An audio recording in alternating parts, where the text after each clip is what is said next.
A steel bath with a temperature of 1500 degrees. Sparks fly as a diesel engine is about to be born. A veritable colossus. The huge engine will soon power a modern ship. It will have to withstand enormous pressure and extremely high temperatures for many years. Manufacturing such a giant calls for high tech and precision.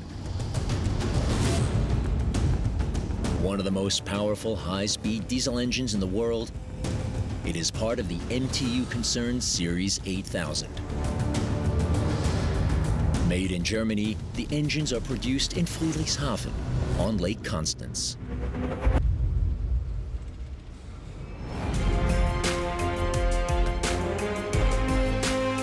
Malta. From here, the high-speed ferry Jean de la Valette transports passengers as well as cars and other goods to and from Italy. The catamaran ferry is the most modern of its kind in the Mediterranean, and it is powered by 4 Series 8000 engines from MTU. Okay, starting.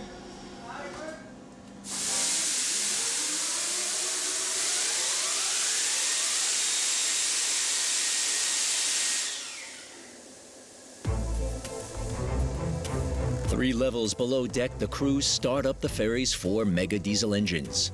At idling speed, the men check that everything is technically in order. This takes 10 minutes and is a must before every voyage. The team then head back up, because down here things are about to get very loud and, above all, extremely hot. The Jean de la Valette leaves Malta bound for the Italian island of Sicily 120 kilometers away. Weather permitting, the 52,000 horsepower ferry takes less than 2 hours for the crossing. On the open sea, the 1,500-ton catamaran can reach a speed of up to 42 knots. That's 75 kilometers an hour. This extreme performance is achieved through its 4 MTU Series 8000 diesel engines.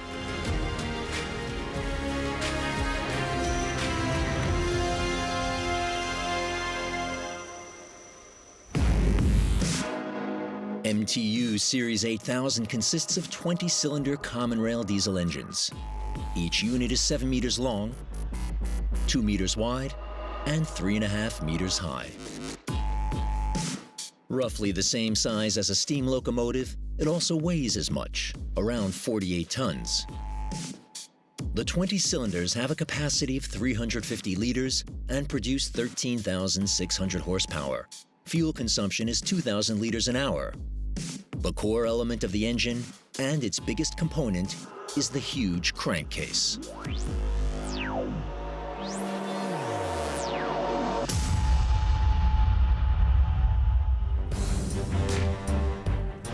Like all the engine's components, the crankcase also comes from Germany.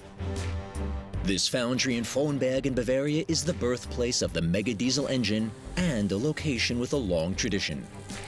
A small smithy existed here way back in the 15th century, so hot iron has been molded in Frohnberg for nearly 600 years. Today, the foundry's 3 smelting furnaces are operating at full speed to cast a Series 8000 crankcase. For 10 hours now, the steelworkers have been feeding the voracious furnaces different materials. The materials we need for the Series 8000 are steel scrap, pig iron, and deep-drawn sheet metal. We also need electrode graphite and silicon carbide. The composition is calculated by our superiors, in this case by the engineers in our production planning department.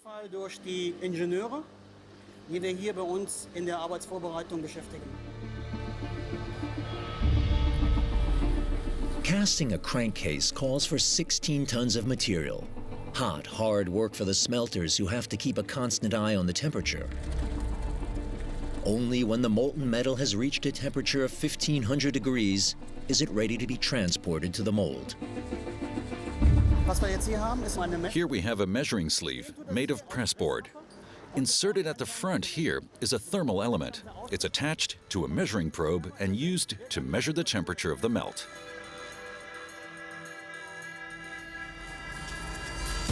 Every steelworks has its own recipe. Time and again, the smelters add this or that material. The better the composition of the smelt, the harder and more durable the crankcase will be. From time to time, the smelt is checked. In a modern foundry, a sample of the molten metal is poured into a crucible containing a small measuring sleeve which, in a matter of seconds, transmits the temperature profile to a computer in the office. The smelt has the perfect composition when the sample cools down in a certain way and then heats up again. The enormous heat is no longer generated with fire, but with electricity. The principle is similar to the way an induction cooker functions in a domestic kitchen. The big difference is that the 3 electric induction furnaces in the foundry have the power of 5,000 microwave ovens.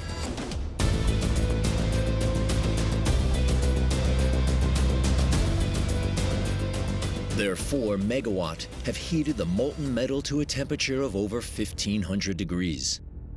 200 meters away, the mold is already waiting. Speed is now essential. The steelworkers transfer the molten mass. The final ingredient, magnesium, is added via chutes. The bubbling sound you can hear stems partly from the magnesium. At temperatures of over 1,500 degrees, magnesium vaporizes much faster, and that's what causes the bubbling sound.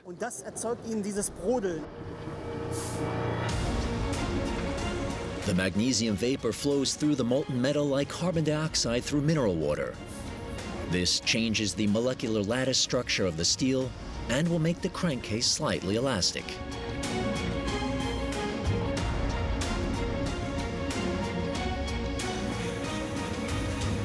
The 19 tons of molten mass now flow into 2 huge casting ladles. There would be no point in having more than 2 because the crankcase mold has only 2 intake funnels.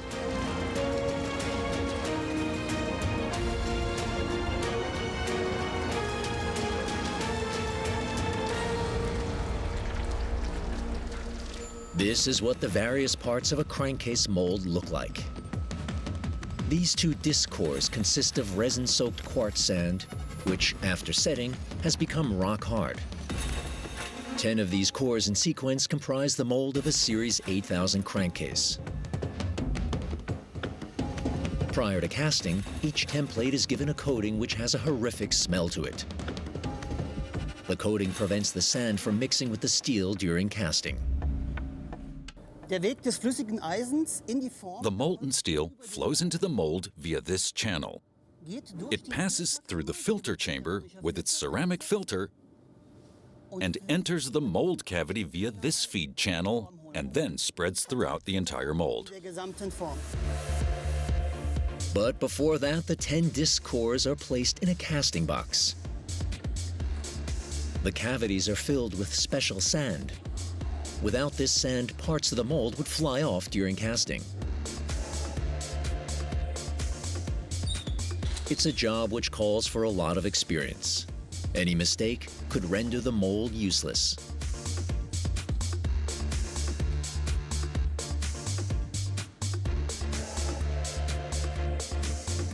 All this takes place days before the actual casting, which also demands total precision. The clock is ticking. The molten mass is cooling by the minute, so the smelters have to check its temperature time and again. On no account must it drop below 1,400 degrees. Then the mass would no longer be suitable for casting. A huge overhead gantry transports the cauldrons to the mold. The big moment is close. The birth of a mega diesel engine. The 2 casting ladles are positioned over the 2 filling funnels. From now on, everything will have to take place with absolute synchronicity. The head smelter starts the countdown. 3, 2, 1, go! In a fascinating spectacle, the molten metal flows into the 2 funnels. For the moment, the two plugs are still in place because the mass first has to settle. Once again, the command to remove the two plugs is given by the head smelter. Now pull! The mass can now flow in. It takes 70 seconds for the 16 tons of molten metal to flood the mold and fill every cavity completely. The head smelter closely monitors the entire process, giving instructions to his colleagues controlling the casting ladles. A little bit faster. Faster. Although speed is of the essence, all movements have to take place simultaneously, otherwise swirls could form in the funnels. After a good minute, the job is done. Within a few hours, the metal cast in the mold will cool by several hundred degrees. But it will be 2 weeks before the men can peel the crankcase from its mold. Only then will it be hard and elastic enough, and extremely durable.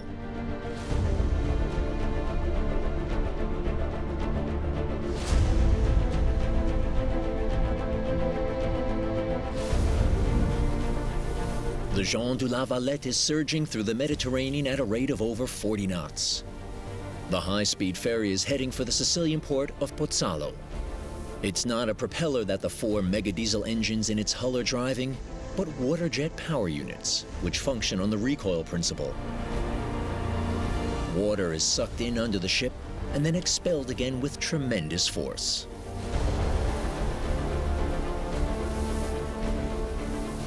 The engine on this vessel pumps out 9.1 megawatts of power at 1150 RPM.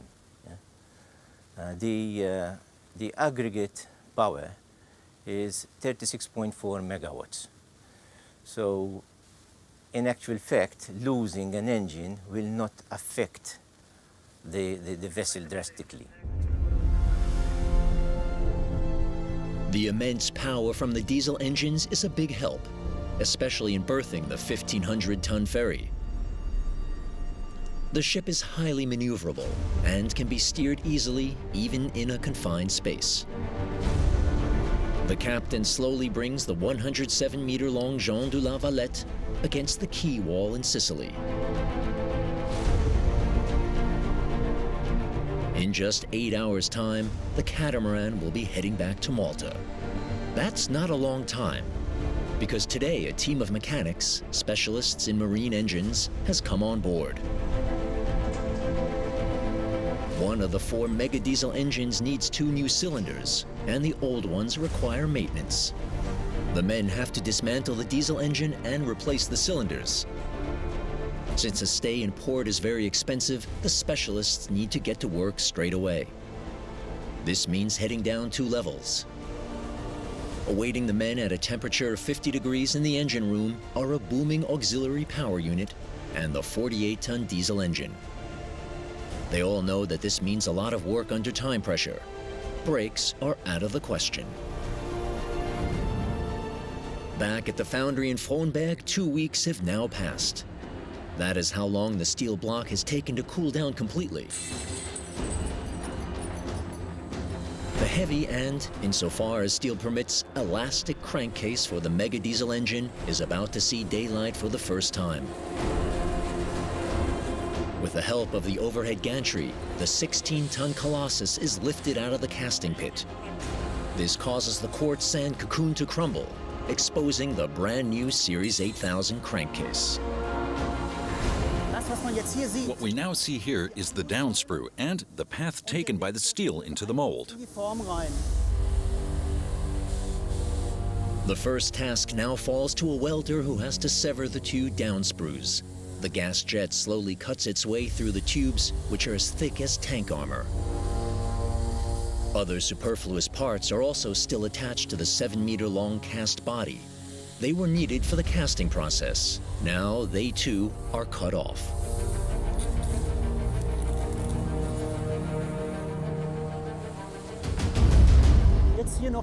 There's another 4, 2 higher up and 2 lower down. Then we'll tear everything down and it will remain standing in the middle. The experienced welder burns his way along the crankcase bit by bit. After an hour, the block is fully exposed. The casting channel can be removed. But the material that has been cut off is by no means scrap. It will be needed for the next melt. The overhead gantry then comes into action again. It lifts the block to the next station, a huge mechanical vibrator. The deafeningly loud vibrations cause any remaining quartz sand to fall off. It too will be recycled. After being cleaned, the sand will be used to produce the next casting. 3 minutes later, the Mega Diesel crankcase is roughly clean. Its next stop is the shot blasting chamber, where the crankcase will be bombarded with a storm of tiny steel pellets.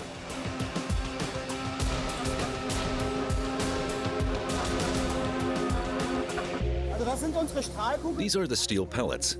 They're made of ordinary steel and have a maximum diameter of 2.5 millimeters. So we can roughly estimate what the surface will look like afterwards and how clean it will be. Wie die Oberfläche letzten Endes aussieht und wie sauber sie wird. Millions of the steel pellets are fired through the chamber at a speed of 200 kilometers an hour. This not only cleans the surface of the component, the bombardment makes the steel harder and more corrosion resistant. The process takes an hour. Then the doors are opened, and with the help of a crane, the men remove a perfectly cleaned engine block from the shot blasting chamber.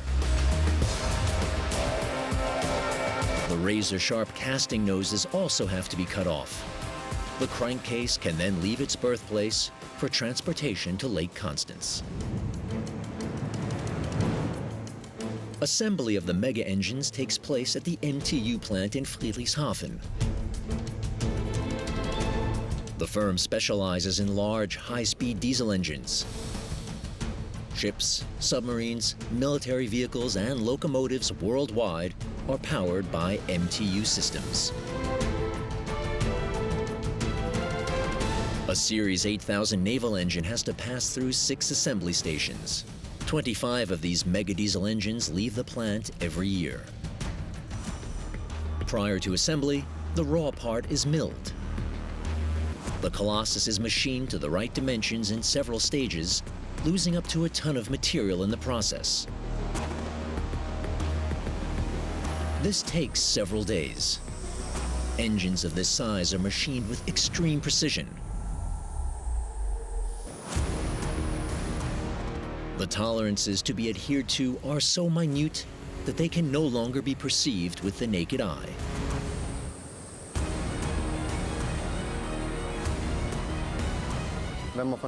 We're talking about an accuracy of 3 or 400th of a millimeter. Such dimensions pose quite a challenge. In other words, a component the size of a small bus must not deviate from the ideal by 1/100th of the width of a human hair. To check this, the Colossus is placed on Europe's biggest measuring table. Engineers measure every opening, every drilled hole, indeed every square millimeter to ensure that no disaster can occur when the engine is in operation. After 2 weeks, the crankcase is ready. Now main assembly can get underway. Over the next 5 weeks, these 35 fitters will turn the bare crankcase into an extra large mega diesel engine. The overhead gantry transports the 10-ton part to the rotary station where it is positioned with millimeter accuracy. During this process, the entire area is sealed off. Little towards you now. Got it. It's in.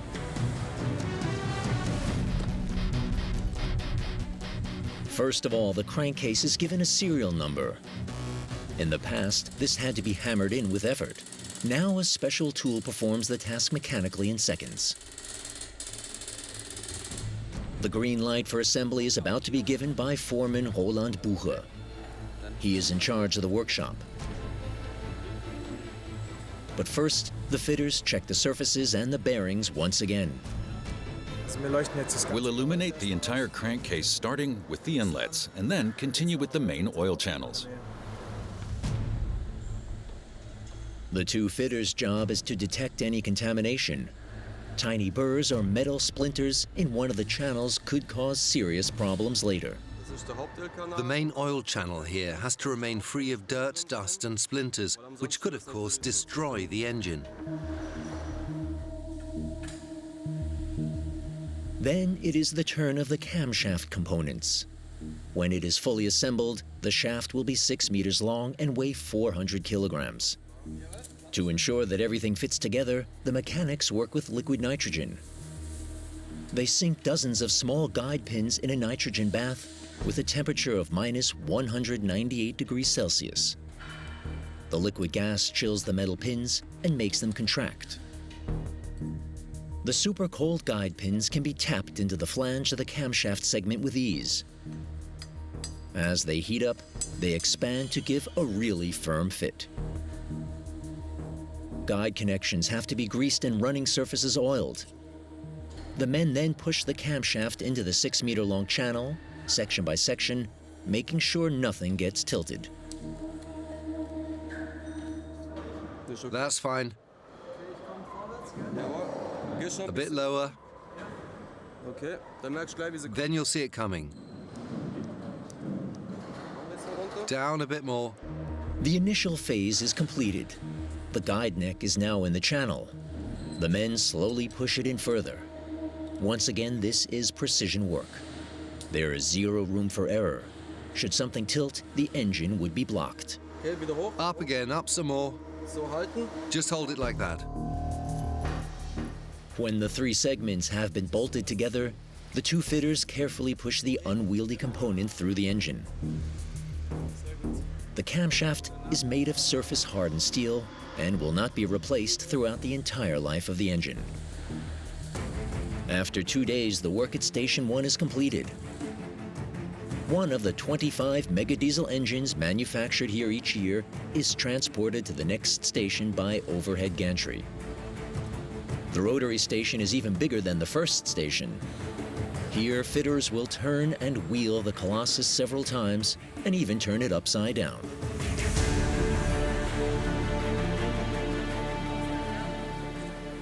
The crankcase is the biggest component of the mega diesel engine. Now the second biggest is added, the gigantic crankshaft. 6 meters long and weighing 6,000 kilograms, it is the crucial element at the heart of the engine.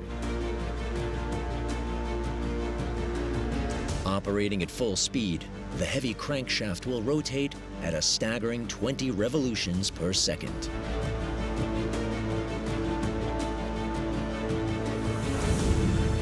For installation of the crankshaft, the engine has to be turned upside down. The fitters wheel the cage. Suspended from the overhead gantry, the huge shaft now moves towards the crankcase. Once again, every millimeter counts. Very slowly, 6 tons of high-grade metal are approaching the interior of the engine. If the component were to slew, irreparable damage would be caused.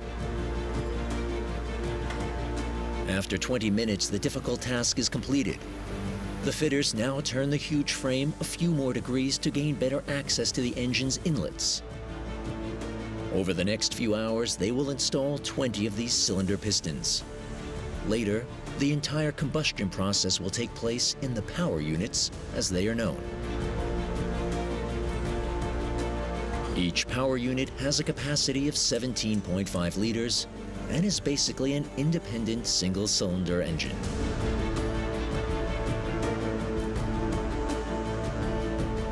The workshop also contains the pre-assembly site for the power units. Before assembly of the cylinders can get underway, the huge connecting rods have to be measured.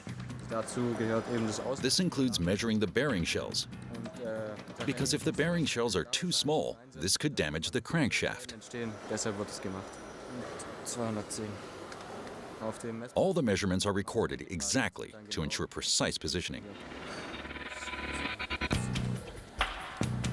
Then the work can begin. The fitters first prepare the pistons, each of which has a diameter of 27 centimeters. Weighing 100 kilograms, each conrod can only be moved with a crane. The conrod is carefully lowered into the piston. The retaining bolt is then slid into place.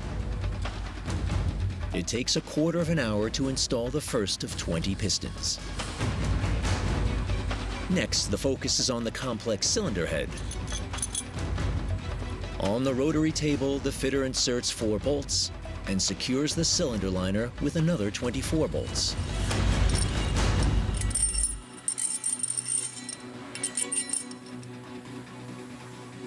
To guarantee precision, they are tightened automatically by a machine. The process is fully automated and monitored to ensure that I haven't forgotten a bolt and that every bolt has the right torque. The computer determines the next operation and records every action by the fitter.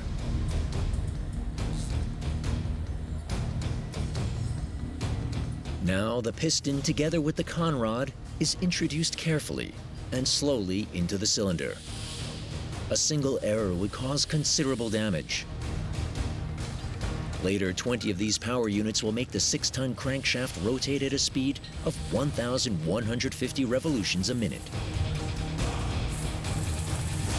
A final component and assembly will be complete.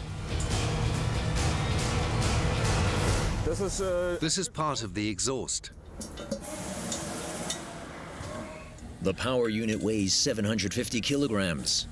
In future, it will have to withstand a great deal. The ignition phase forces the piston downwards, turning vertical motion into the circular motion of the crankshaft. The crankcase is turned once more, and again the overhead gantry comes into action as it brings up the power unit.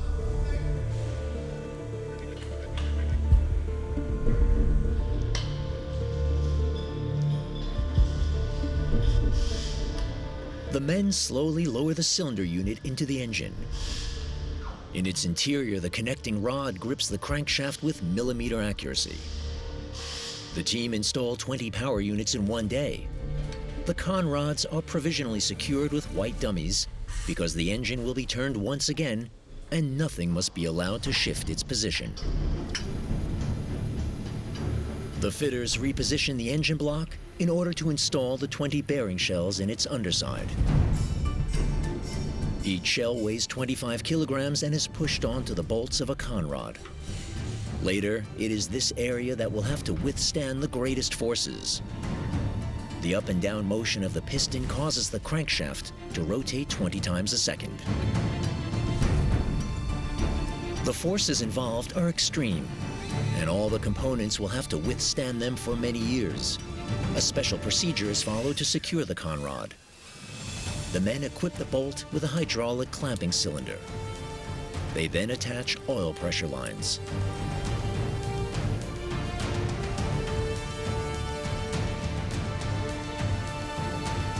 The hydraulic system forces the bolt apart at a pressure of 1600 bar. Now the nut can be screwed on and the pressure reduced again.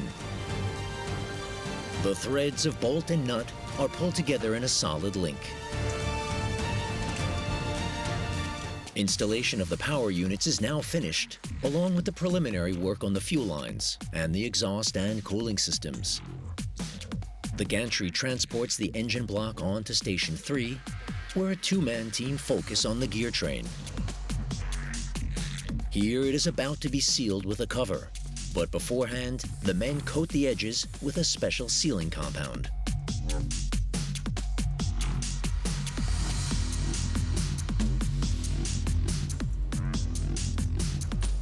Weighing 200 kilograms, the cover is now attached.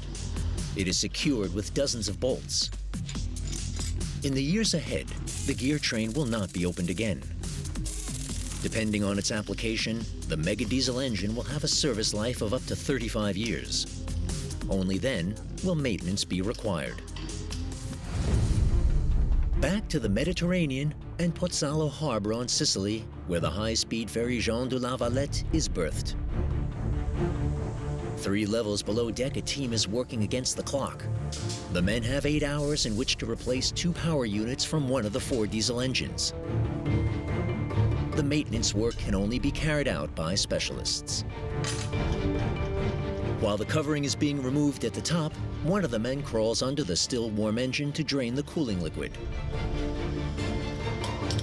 He then opens the heavy covers to gain access to the interior of the engine. Above him, two mechanics are loosening the bolts on the cylinder unit. So far, everything is going according to plan. A crucial moment. The power unit has to be taken out. The fitter has to open the eye of the connecting rod, which encloses the crankshaft. The nuts can only be loosened with a hydraulic bolt tensioning cylinder. Now pressure of up to 1600 bars applied through hoses to ensure that all the bolts are loosened. The four main bolts on the upper side of the power unit are also loosened with the help of the hydraulic system. Finally, the power unit is free. Using nothing more than a pulley and their own strength, the men maneuver the power unit out of the crankcase. Centimeter by centimeter, 750 kilograms make their way upwards. Working at a temperature of 50 degrees Celsius, the men now haul the unit through the engine room until it is under the service hatch, where the hook from the small truck-mounted crane on deck is already waiting. After 3 hours, the first power unit is taken aloft. Care is still vital because the component is by no means scrap. It will be given a complete overhaul and at some time or other be installed in another Series 8000 mega diesel engine. Today, the part is first placed in a special transport frame. But why did it actually need to be replaced? It is suspected that because of minute cracks in the cylinder head, cooling water was able to get into the combustion chamber. But only examination under a microscope will provide exact information. In Friedrichshafen on Lake Constance, MTU technicians have made good progress. The mega diesel engine is now being fitted with a turbocharger group. A complex component, the supercharger group gives the engine its impressive height of 3.50 meters. Comprised of several thousand separate parts, the turbochargers are responsible for a huge increase in the performance of the marine diesel engine. Every year, fitter Tobias Reiter assembles 25 such turbochargers for Series 8000 engines. The purpose of the turbocharger is to increase the oxygen content of the combustion chamber. This is the intake for the exhaust gases. Here we have the blade wheel, which can rotate. Here exhaust gases flow out again, and on this side drive the blade wheel. This is where the air is then drawn in. Here it is compressed, and here it enters the intercooler. 40,000 revs per minute and a boost pressure of 4.5 bar. Tons. The clutch is then flange mounted. The fitters maneuver the huge part to the end of the crankshaft. And once again, they need special tools. This is the cylinder with which the clutch flange will later be pushed to the back.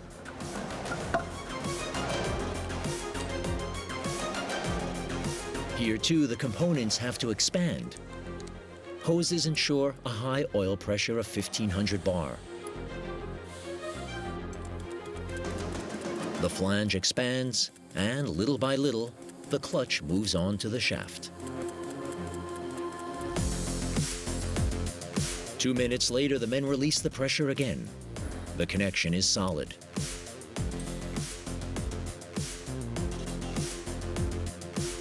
The second part of the clutch is now bolted on. Above all, the giant torque damper is designed to prevent the clutch breaking off when the mega diesel engine enters operation. Once again in Friedrichshafen, it's a case of ready for takeoff. Then the overhead gantry transports the massive engine through the workshop. It will now be lowered onto the mega diesel engine's oil pan. The 40-ton Colossus is placed securely on 6 stilts.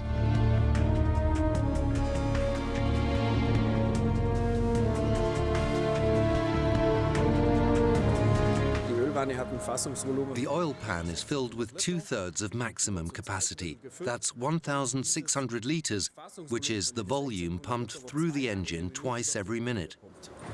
With total precision, a hydraulic hoist raises the sump to be bolted on. 2 more in the middle should be fine. At the Friedrichshafen engine plant, all the tasks for the day have been completed. But on Sicily, there is still a lot to be done. The high-speed ferry Jean de la Valette is still berthed at the quayside. The maintenance team on board the catamaran have got a tough job in their hands. 2 power units need to be replaced, and the men now have only 6 hours to install them.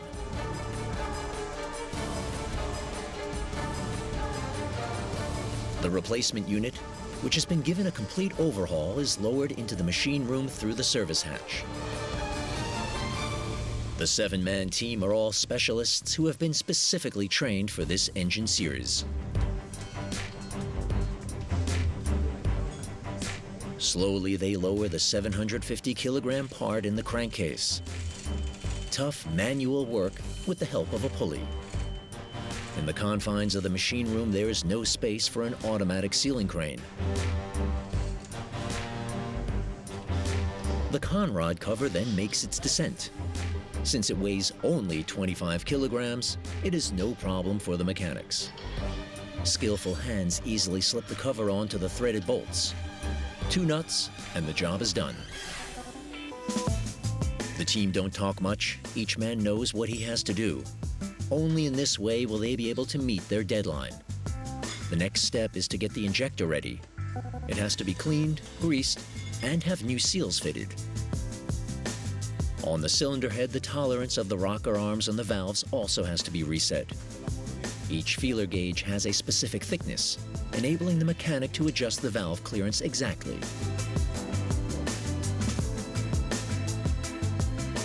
The cover is put on, and the men have reached the halfway stage. The first of the 2 power units has been replaced. The team still have 4 hours for the repeat procedure, removing the cylinder unit, lifting it on deck with the crane, and packing it safely for transport. The new power unit is then lowered into the machine room, installed, bolted, greased, and adjusted. All the men can do now is hope that the engine will spring to life immediately. The fitters are still working, but the ship's crew are already closing the maintenance hatch. The first trucks will soon be driven on board. Everything is still going to plan, but will the overhauled engine start up?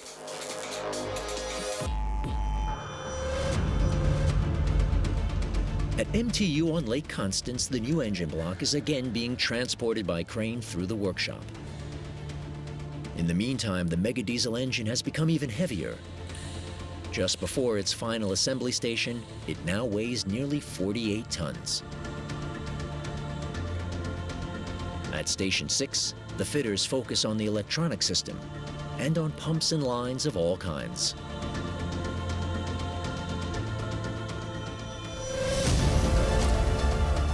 The Series 8000 marine diesel engine is a complex structure of circulation lines for fuel, oil, air, and exhaust fumes.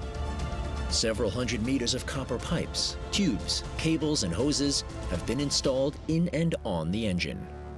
2,000 liters of diesel fuel per hour, and hundreds of cubic meters of air and exhaust gases, along with 3,000 liters of oil every minute, will flow through the engine. All the lines are special, home and custom-made products, like the pipe for the seawater cooling system. The fitter assembles the separate elements of the coiled pipe in a gauge. Anything that's slightly out is ground to size so that it fits with millimeter precision.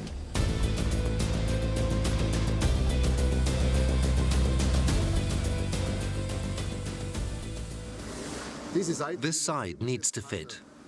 Now it fits. First of all, a welder joins the various sections loosely together. They're made of a very special material. It's a cupronickel ferrous alloy.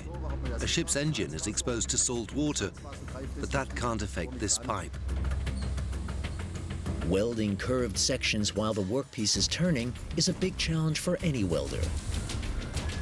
The seam has to be absolutely watertight.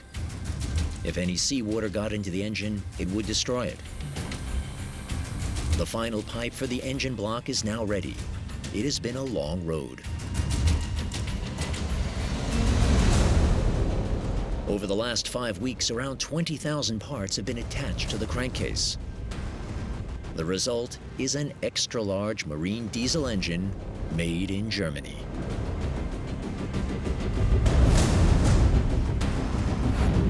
Once again, the team of 35 fitters has done a great job. But one thing is still missing: the test run. No engine leaves the plant without having been tested. There are 46 test benches here, and our mega diesel engine from Series 8000 is placed on the biggest.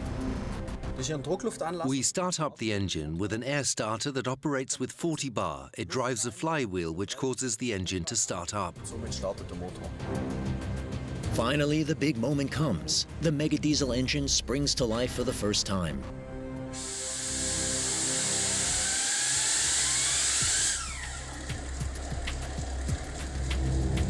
At the control console, Roland Bucher and a colleague increase the speed.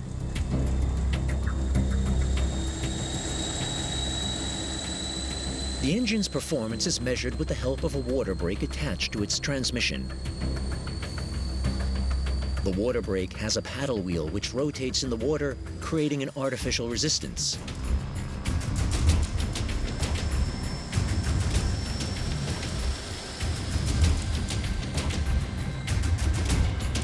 After half an hour, it is clear that the engine has passed the test. It functions flawlessly. In the hull of the Jean de la Valette ferry, still berthed in Sicily, another diesel engine of the same type still has to pass its test. A team of fitters had just 8 hours in which to replace the heart of the engine, the 2 power units. With cars and trucks now queued up in front of the ferry's loading ramp, the engine just has to start up. Otherwise, well, that doesn't bear thinking about. Going!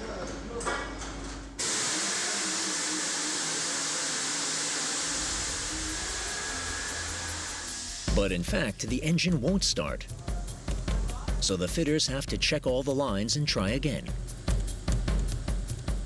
Going!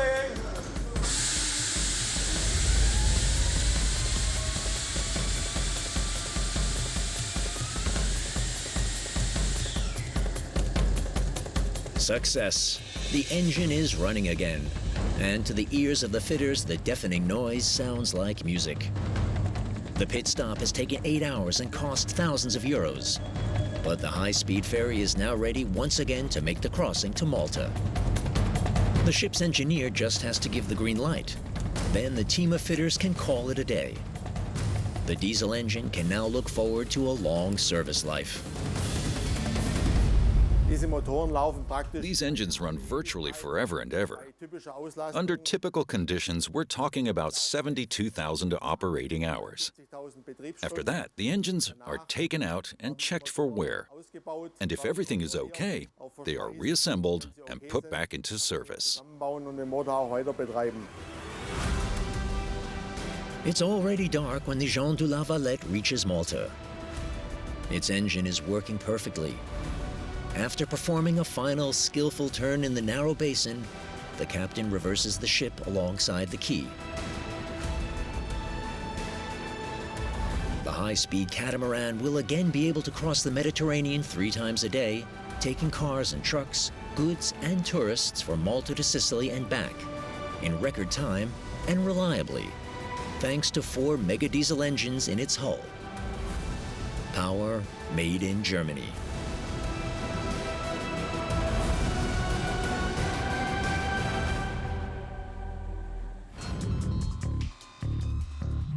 By Lake Constance, the brand new engine has passed its test with flying colors. Now the 7-meter-long Colossus is heading for the wash unit, the biggest of its kind far and wide.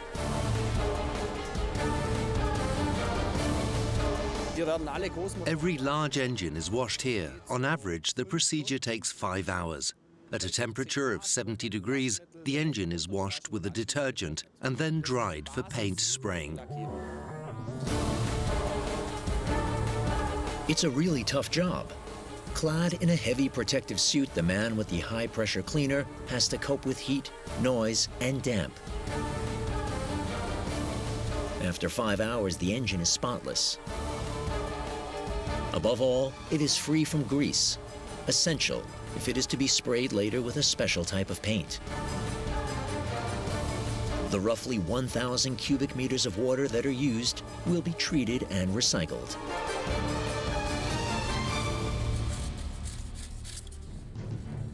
Prior to paint spraying, parts of the engine are masked. The sensitive cables and pipes must be kept free of the paint, which could change their thermal and electrical properties.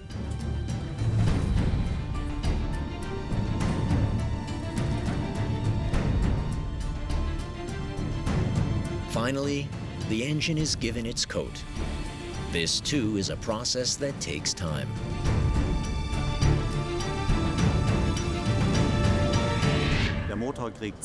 We apply 2 coats. First, a primer. Then, it's left to dry for about 4 hours. Then we apply a thick coat, which also takes about 4 hours to dry. It's a lot of work for the 2 paint sprayers who go through 200 liters of paint. Including drying time, the Mega Diesel engine spends 16 hours in the cabin.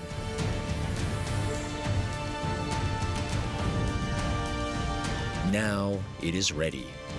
The Colossus took 5 weeks to manufacture and will power a vessel for several years. The Series 8000 Mega Diesel engine has a capacity of 350 liters and an output of 13,600 horsepower. Total cost? The lower end of a scale between 1 and 10 million euros. Well packed, the engine is ready for delivery worldwide. For up to 35 years, it will operate maintenance-free as a marine diesel engine or as an emergency generator in a nuclear power station or an industrial facility. Manufacturing an extra-large Mega Diesel engine calls for state-of-the-art engineering. This scrap metal marked the start. The hard work of the smelters laid the foundation for one of the world's most efficient marine engines.